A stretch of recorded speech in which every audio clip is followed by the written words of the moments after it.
Сәлеметсіздер ме балалар, бүгін біз дүниетану сабағын өтетін боламыз. 3-ші сынып 4-ші 29-ші сабақ.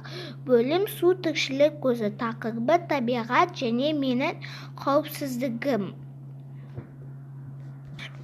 Бүгінгі сабақта біз төтенше жағдайлардан болатын сақтық ережелерін құруды үйренетін боламыз.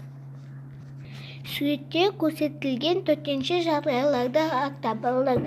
Бүгінгі дәптерімізді ашып, бүгінгі күнді жазып болсаңдар, сынып жұмысы деп бірінші тапсырмада бізде ТЖ деген әріпте нені білдіреді? Төтенше жағдайлар туралы не білесің? Суретті нөмірлермен бейнеленген төтенше жағдайларды анықтаңдар.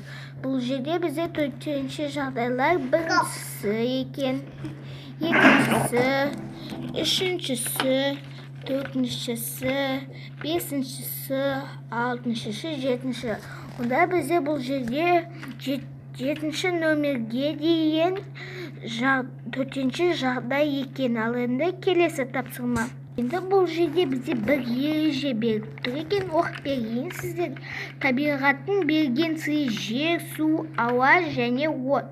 Жер бізге азық береді.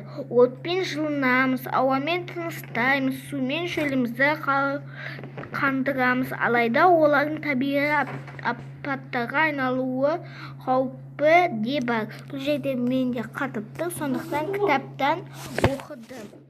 Енді есінде сақта, табиғатта катаклизмдер адам өміріне қауіп туғызатын алапат құбылыстар. Өз өмірің мен денсаулығыңды сақтау үшін табиғи катаклизмдерден сақтанатын қауіпсіздік ережелерін білу керек. Балалар, жер сілкінісі кезіндегі іс-әрекеттер ол бізде үйден сақ болуымыз керек, үйден ары кетуіміз қажет. Екіншіден, біз есіктің жанында ортасында тұруымыз керек. Үшіншіден, біз балконның есік жағында тұруымыз қажет, және де бұрыштардан тұруымыз қажет екен.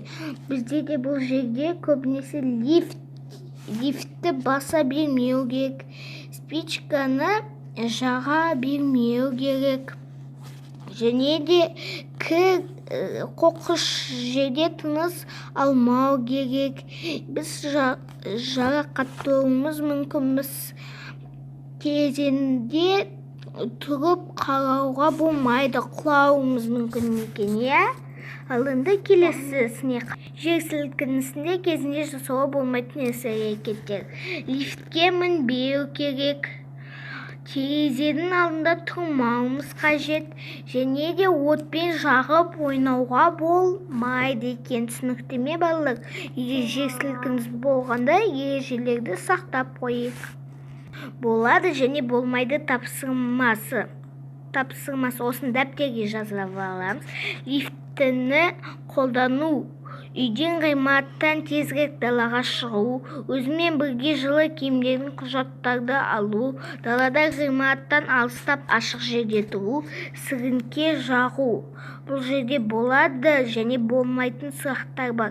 Лифтті қолдану, үйден ғимараттан тезірек далаға шығу. Бұл болмайды, лифттен болмайды ғой. Түсінікті ме балалар? Өзімен бірге жылы киімдермен құжаттарды алу болады. Далада ғимараттан алыстап ашық жерде тұру, сіріңке жағу болмайды бұл балалар.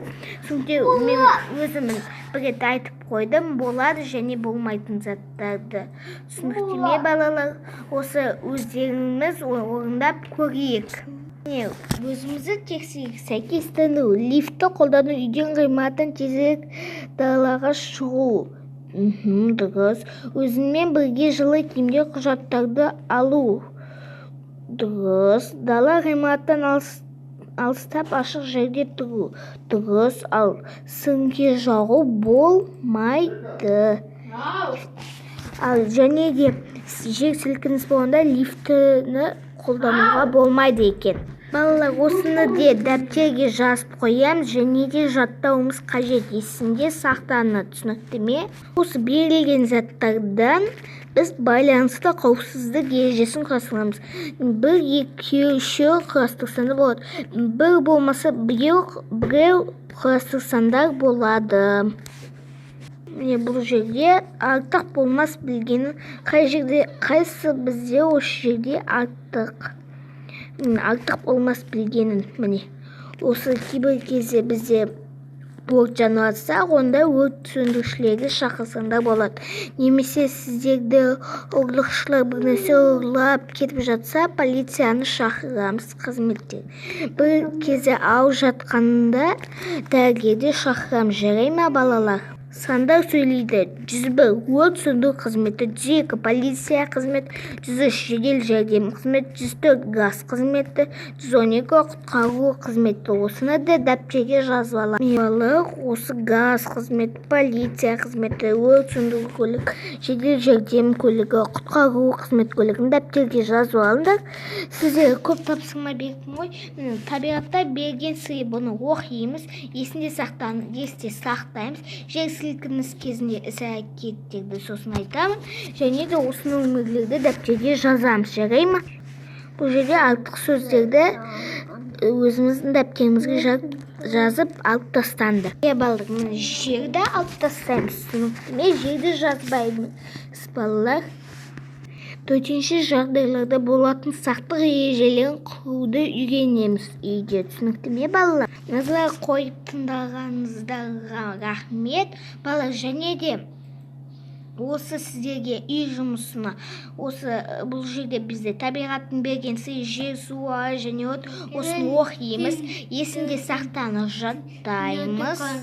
Жер сілкініс кезіндегі іс-әрекеттің біреуін суретін салсаңыз да болады, және мен жаңа артықты таптенден ағын тартып жазып, және де бір тағы тапсырма берген, және де полиция қызметі сондайлардың нөмірлерін жазамыз. Күнделігімізге жазып алайық.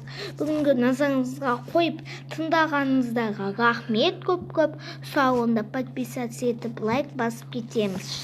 Мен видеомды тағы шығарсам, онда колокольчик басып кетіңдер. Сау болыңдар.